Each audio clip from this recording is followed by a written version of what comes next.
Hello friends, আজ 29 তারিখ মে মাসের এই যে সকাল সকাল বেরিয়ে পড়ছি। দাদার পুকুরে মোরলা মাছ ধরতে যাচ্ছি।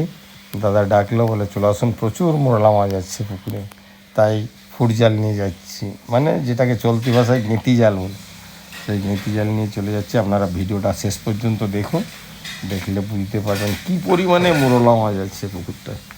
দেখুন আপনারা, এই যাচ্ছি ভিডিওটা, এই দেখুন একবার জালটা তোলা হয়েছে, 1 কিলোর উপরে মোরলা মাছ পড়ে গেছে। দুটো জাল আছে, এটা ছাড়িয়ে জালটা আড়ার পর আবার সেটা তোলা হবে। 2বার 4বার তুললেই ব্যাস হাফ বালতি মাছ হয়ে যাবে, তাতে অস্থির।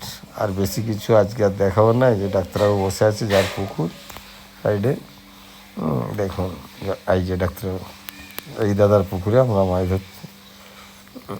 দেখুন কী পরিমাণে মোরলা মাছ, আপনারা দেখতে থাকুন।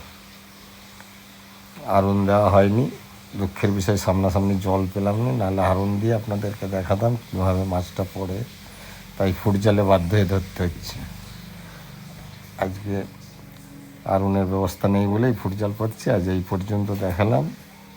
এই দেখুন বালতিতে পড়ে গেছে কত মাছ,